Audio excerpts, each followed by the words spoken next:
I never thought I'd be telling this story. Honestly, I wish I didn't have to.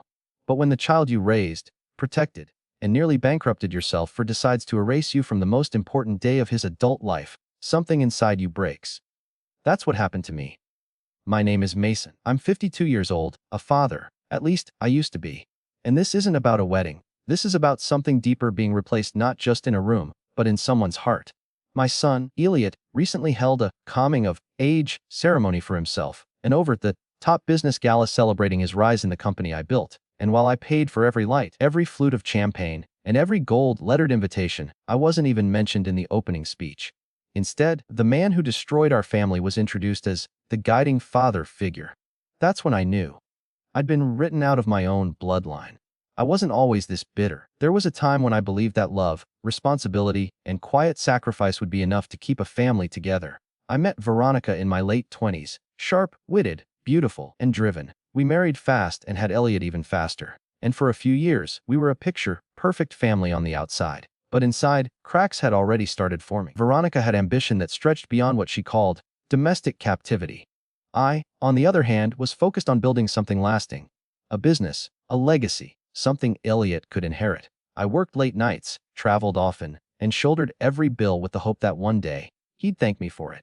I thought Veronica understood that. I was wrong. She started pulling away when Eliot was around 5. More yoga classes, more girls' nights, more mysterious weekend conferences. That's when I learned about Ralph. The man she'd been seeing behind my back. He was one of my suppliers, a smooth talker who knew exactly how to get what he wanted, including my wife. She left me a week later. No warning. No negotiation. Just a short note on the kitchen counter that read, "This isn't the life I want. I'm taking Eliot." Don't make this harder. I could have fought for custody, but she played the emotional card, claimed I was distant, emotionally cold, and obsessed with work. The court bought it. I got every other weekend and a mid-week dinner. The rest belonged to her, and to Ralph. I remember the first time Eliot called him Dad in front of me. He was 6.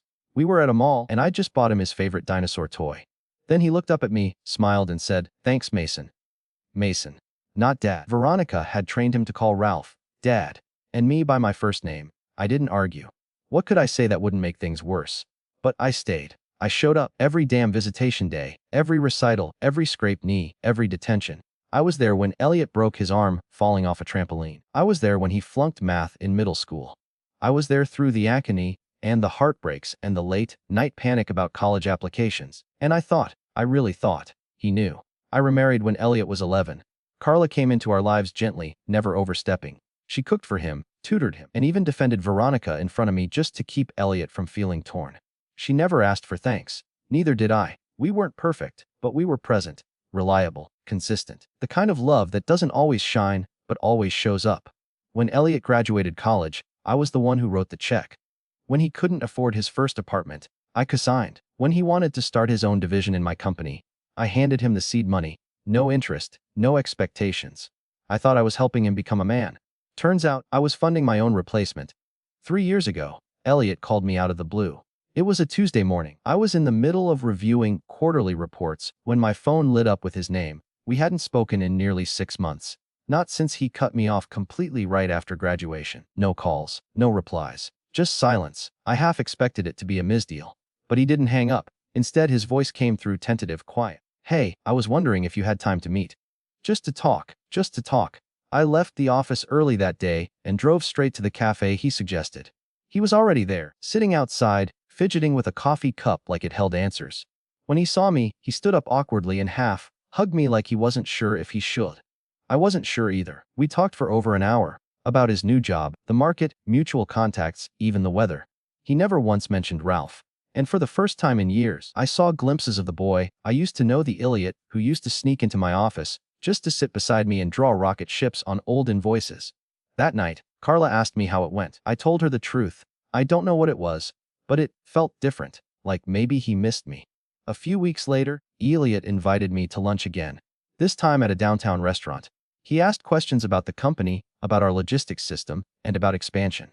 I thought he was just curious. But then he said it. "Dad, I want to start something of my own, under your company's umbrella. Not a handout. I'll build it from the ground up. I just need a foothold." It started with a logo.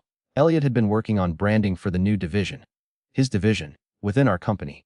He was excited, texting me at midnight with font ideas, mood boards, and even slogans. One morning, he invited me to a design reveal at a boutique agency downtown. Carla offered to come, but I told her to stay home. I wanted this to be a father-son thing.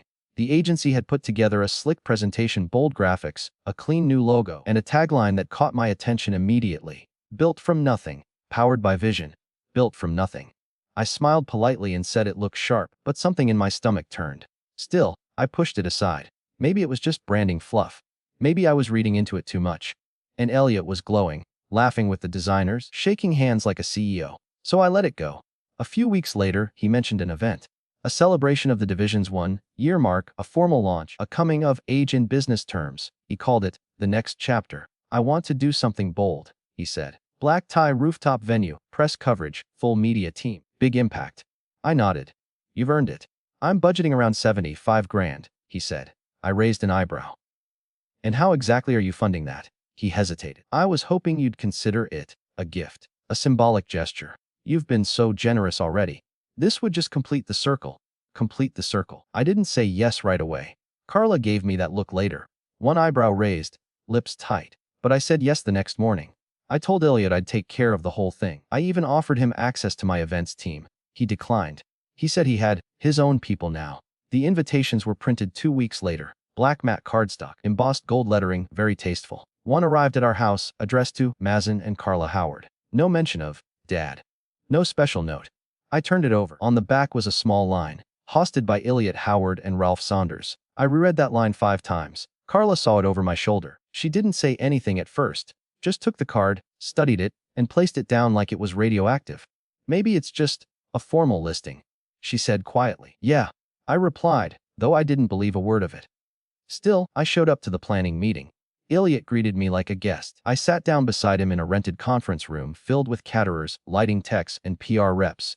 He was handing out tasks like a pro. When someone asked about the opening speech, Eliot said, Ralph will kick things off, since he's been such a foundational influence in my life. Foundational influence. I blinked. My mouth opened slightly, but no sound came out. Someone jotted it down. Another nodded. Eliot didn't even glance at me. That's when I knew I wasn't hosting this event. I was financing it. He called me Dad again. I won't lie. My heart swelled a little. After all the years of being Mazen, or him, hearing, again, hit like a forgotten melody. I talked to Carla that night. She was cautious, said we should draft up protections, make things legal. But me, I was just hopeful that this was the turning point. That maybe, just maybe, Eliot had seen through the glamour of Ralph's empty promises and wanted to come back. Not just to the business, but to me. So I did what fathers do. I carved out a small branch under the company, set him up with an office, a small team, initial capital, and full access to our supplier network. I told him it was a clean slate, no strings, just trust. And for a while, it felt like it was working. He sent me monthly reports, invited me to 2 client meetings. He even called Carla to say thanks for the cookies she used to bake when he was a kid. I told myself this was it. This was healing. But healing, I would soon learn, can look a lot like misdirection. It started with a logo. Eliot had been working on branding for the new division. His division, within our company. He was excited, texting me at midnight with font ideas, mood boards, and even slogans. One morning, he invited me to a design reveal at a boutique agency downtown. Carla offered to come, but I told her to stay home. I wanted this to be a father-son thing. The agency had put together a slick presentation, bold graphics, a clean new logo, and a tagline that caught my attention immediately. Built from nothing, powered by vision. Built from nothing.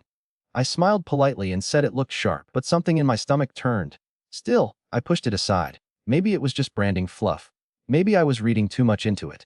And Eliot was glowing, laughing with the designers, shaking hands like a CEO. So I let it go. With 3 weeks to go before the division's formal launch event, Eliot came to my office. I want to do something bigger than a product reveal, he said. Black tie, rooftop venue, press coverage, full media team. Something unforgettable. I nodded. You've earned it. I'm budgeting around 75 grand. He added carefully. I raised an eyebrow. And how exactly are you funding that? He hesitated. I was hoping you'd consider it a gift, a symbolic gesture. You've been so generous already. This would just complete the circle. Complete the circle. I didn't say yes right away. Carla gave me that look later, one eyebrow raised, lips tight. But the next morning, I told Eliot I'd take care of it. I even offered him access to my events team. He declined. He said he had his own people now. The invitations were sent out a week later. Black matte cardstock, embossed gold lettering. One arrived at our house, addressed to Mason and Carla Howard. No mention of Dad. No personal note. I turned it over. On the back was a single line, hosted by Eliot Howard and Ralph Saunders. I reread that line 5 times. Carla saw it over my shoulder. She didn't say anything at first, just took the card, studied it, and placed it down like it was radioactive. Maybe it's just a formal listing, she said quietly. Yeah, I replied, though I didn't believe a word of it. Still, I showed up to the next planning session. Eliot greeted me like a client, not a contributor. I sat through the meeting in a rented conference room filled with caterers, lighting techs, and PR reps. Eliot was handing out assignments like a pro. When someone asked about the opening speech, Eliot said, "Ralph will kick things off. He's been such a foundational influence in my life." Foundational influence. I blinked. My mouth opened slightly, but no sound came out. Someone jotted it down. Another nodded. Eliot didn't even glance at me. That's when I knew I wasn't hosting this event. I was funding it. From that day on, I started seeing it everywhere. The quiet edits, the invisible scalpel slicing my name out of the narrative. At first, it was subtle. A promotional flyer for the launch appeared in a regional business magazine. Big, bold title, Legacy in Motion. A visionary steps into his own.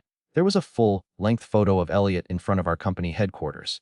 Beneath it, with special thanks to Ralph Saunders for his enduring mentorship and unwavering belief. No mention of me. No mention of the man who built that building, who created the very company Eliot was now rebranding under his own name. I handed the magazine to Carla. She skimmed it, her lips pressed tight. "Maybe it was an oversight," she said. But the oversight became a pattern. The event website went live the next day. Sleek, animated, and fully integrated with media kits and RSVP tracking. I clicked through each tab until I reached the About section. It detailed Eliot's humble beginnings, how he grew up around industry conversations, and how he learned the value of resilience from watching key figures rebuild, reinvent, and reimagine. Key figures. Not once did it mention his father. Not once did it say Mason Howard. I sent a polite message to his assistant, just asking if there had been an error. Perhaps my name had been omitted in the final layout. She replied within the hour, "Hi, Mr. Howard. Thanks for reaching out." Eliot asked that the focus remain on the new generation and the division's current team.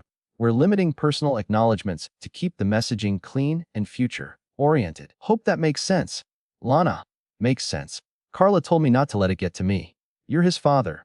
That doesn't change, no matter what a press release says. But something in me, a part I'd kept buried under patience and pride, started to crack. The next time I saw Eliot was during a program run through with the events team at the venue. He barely looked up when I walked in. Ralph was already there, suited up and grinning like he'd built the entire enterprise himself. The coordinator ran through the program, handing out printouts and instructions. I waited for mine. Nothing came. "Am I speaking?" I asked gently. Eliot paused. "No. We figured Ralph would handle that part. It's just cleaner that way." Cleaner. He didn't forbid me from speaking. He simply wrote me out of the plan. No slideshow photo. No mention in the brochure. But Ralph, he was everywhere, meeting the press team, reviewing lighting cues, even giving notes on the stage backdrop. And Eliot stood beside him the entire time, smiling, nodding, laughing. It was like watching someone rewrite my obituary while I was still alive. I wasn't angry yet, not quite, but I was waking up. The night before the ceremony, I sat in my study, staring at a neat pile of invoices. Venue deposit at 20,000, paid in full. Lighting and AV setup 80% complete. PR campaign already launched. Catering, security, and DA core are scheduled to arrive at 8 a.m. sharp. It was too late to cancel everything. Too much had been locked in. Too much of my money had already gone. But I could still stop what mattered. The food. The flowers. The performance. The illusion. Carla stepped in quietly and placed a cup of tea on my desk. She didn't sit, just stood there, watching me in silence. "He's made his choice," she finally said. I didn't respond. I didn't need to. I was done funding a legacy I no longer belonged to. So, I started making phone calls. The caterers were surprised. I told them we were calling off service, effective immediately. Yes, I understood the deposit was non-refundable. No, I didn't want to reschedule. Next, the floral team. Same message, same tone, same quiet resolve, then valet, security, and waitstaff. One by one, I peeled away the layers of Eliot's event, everything that made it a celebration, until all that remained was a stage, a spotlight, and an empty room. It wouldn't be a scene of glory. It would be a silence loud enough to echo. At 64:05 the next morning, Eliot called. I ignored it. He called again at 7:13, then 7:48, then 8:25. At 8:22 a.m., he sent a text. "Dad, what's going on? The catering crew isn't here. Security canceled. What's happening?" I still didn't reply. At 9:10, my phone buzzed again. This time it wasn't Eliot. It was Lena. a junior employee I had once trusted enough to assign to Eliot's launch preparations. She sent a video. The rooftop venue was a mess. Guests stood around awkwardly, empty glasses in hand. No food, no music, no staff. Half-installed decorations flapped in the wind. Eliot was pacing near the stage, clearly distressed, while Ralph whispered urgently to a nearby coordinator. Below the video, Lena had typed, "I thought you should see this. I'm sorry." Carla walked in just as I finished watching. She glanced at me but didn't speak. Instead, she sat beside me on the couch and placed a hand on my arm. "I'm not proud of it," I said quietly. "But I don't regret it either." She didn't say anything. I just gave my hand a soft squeeze. At 10:00 a.m., Eliot stepped up to the mic. Lena sent a follow-up clip. In the video, he was trying his best to look composed. "Thank you all for coming," he began. "We've had a few unexpected logistical issues this morning. We're sorting through them as fast as we can." A polite ripple of awkward applause followed. Then Ralph took the stage. "Today isn't about setbacks," he said with a practiced grin. "It's about stepping into a vision. I've had the honor of watching Eliot grow into the man standing before you, and I can't wait to see what he builds next." No mention of me, of course. That evening Eliot called again. I let it ring. He left a voicemail. His voice was tight, angry, hurt. "I know you did this. You couldn't let me have one thing, could you? You embarrassed me. You undermined me. You ruined everything I've worked for." Then another message. "You were never supportive." "Not really. You just needed to control everything. You needed everyone to see you as the hero. Well, congratulations. Now they'll see you as the villain." I listened to both, then deleted them. Not out of malice. Just clarity. 2 days later, a letter from Eliot's lawyer arrived. He was formally requesting to sever all business ties. No shared branding. No funding. No association. He would be restructuring under a new name. Carla found me in the study. Letter still in my hand. "What are you going to do?" she asked. I folded the paper. "Nothing," I said. "If he wants to build something without me, let him." She looked at me for a long moment, then nodded. That weekend I packed a box. Inside were old awards with Eliot's name engraved and photos from the years when we still stood side by side. I didn't burn them, didn't trash them. I labeled the box, for Eliot, in case he remembers. Then I opened my laptop, created a blank document. Title, "The Man Before the Mic." I couldn't tell his story anymore, but I wasn't going to let him erase mine. The days after everything fell apart were strangely quiet. No more texts, no more calls. No public statement from Eliot, no email blast, no attempt at damage control, just silence. The press had questions, of course. A few local outlets reached out, asking for comments. Rumors swirled online. Some said a vendor strike, others whispered sabotage. A tech blog even ran a headline, "Heir to Howard Logistics Stumbles at Debut Event." They didn't mention me. They didn't have to. The story told itself. Then came the family. My brother called first, asked what happened, what I was thinking. I told him I didn't want to talk about it. "You humiliated him, Mason," he said, "in front of everyone." "I gave him everything," I replied. "I just stopped giving when I realized I no longer existed in his story." He hung up. Next came my sister. Unlike my brother, she'd seen Eliot grow up, seen the shifts, the distance, the years of me making excuses for him. "I don't blame you," she said quietly, "but you should be prepared. This will split the family down the middle." And it did. My parents, Eliot's grandparents, drove 3 hours to see me the following Sunday. They were in their 80s. I thought maybe they came to check on me. They didn't. My mother's voice was sharp the moment she sat down. "You could have ruined his future," she said. "You think that was worth it?" "I think I was tired of being erased," I answered. My father stayed quiet. That was worse. After 20 minutes of circular scolding, they left. No hugs, no promise to call. Just an old car pulling slowly out of our driveway. I didn't watch it disappear. Carla did. She didn't say anything. She just closed the blinds. Eliot never made a public statement. But Ralph did. 3 days later, a podcast clip went viral. Ralph was being interviewed on a leadership show. I wasn't named. But it didn't matter. He said, "When you come from a legacy family, sometimes the old guard resents your ambition. But that's the price of progress." I replayed it once. Then I closed the browser. I told myself I was done giving microphones to men who mistook silence for grace. Inside the company, things shifted. A few junior staffers who had jumped ship to Eliot's team tried to transfer back. I let them. But I didn't say a word. No speeches. No warnings. Let their loyalty speak for itself. Other departments fell quiet. People whispered. Some stared. I didn't care. Let them. Carla was the only one who stayed steady. One night, I came home late and found her sitting on the porch, wrapped in a blanket. She looked up at me and said, "You were always afraid of becoming the villain in his story. But Mason, you were never even in the last chapter." That hit harder than anything Ralph or Eliot could have said. Weeks passed. The calls stopped. The noise faded. No reconciliation, no dramatic closure. And honestly, that was okay. Sometimes stories don't need a full circle. Sometimes they just stop. And what comes after is not resolution, just air. I took down the last photo of Eliot in my office.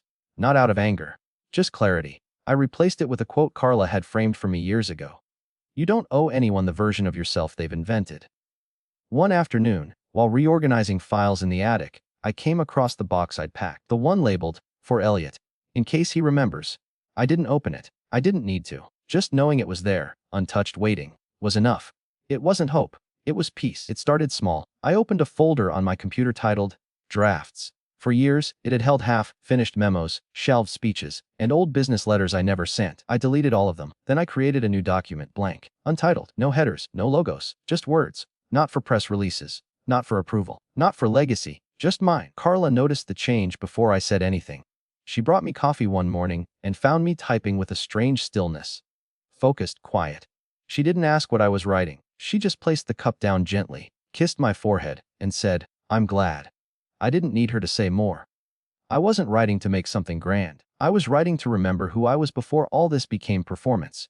Before the narrative was edited around me. Before applause became currency. Before I stopped speaking to myself, I started walking again. Not on a treadmill, not in boardrooms. Just out there, in parks, in bookstores, along old roads I used to take before the business grew too big for breath. I ran into a former supplier once, an old man named Harris who used to deliver custom crates back when we were just a warehouse with dreams. You look lighter, he said. I smiled. I let go of the weight. He laughed. Must be nice. It was. One day, I received a handwritten letter. It was from Lena. She didn't say much. Just, I don't know if you remember. But you once told me, don't ever let someone else's silence define your value. I didn't forget. Thank you. I folded the letter and placed it in the drawer with my personal files. Not for show. For safekeeping. It reminded me that not everything I gave disappeared. Some things stayed, quietly. Honestly, Eliot didn't reach out, and I no longer expected him to. Some mornings, I still thought of him. Of that little boy who once asked me if forklifts could fly, who held my hand too tight on his first day of school. I still loved him. But I had stopped trying to audition for his version of fatherhood. I had been more than enough. He just wasn't ready to see it. And maybe he never would.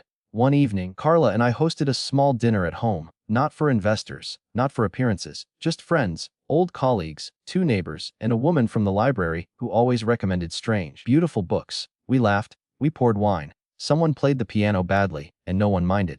At one point, someone raised a toast. To Mason. They said, for finally retiring the spotlight and keeping the stage. I laughed. Not because it was clever, but because it was true. Later that night, I stood by the window, watching the garden lights flicker. You okay? I nodded. I think I'm finally learning how to be offstage. She smiled. You're not offstage. You just stopped performing. And that made all the difference. I never published the document I wrote. Never turned it into a speech or a book. But it sits there, on my desktop, the man before the mic. It begins with, I built something I believed would last. But in the end, the only thing that remained was who I became when no one applauded. That was enough. Months passed. Then, one afternoon, a small envelope arrived. No return name, just the initials. EH inside was a single photo. Eliot standing alone on a quiet street, hands in his pockets, not looking at the camera. No message, no explanation. Carla glanced at it, then at me. Why send it? I don't know, I said. But he didn't throw it away. That evening, I took out the box I'd labeled long ago, for Eliot, in case he remembers. I didn't open it, didn't repack it, I just mailed it to the only address I had. No note, no tracking, just a quiet offering. Whether he opens it or not, I've already made peace.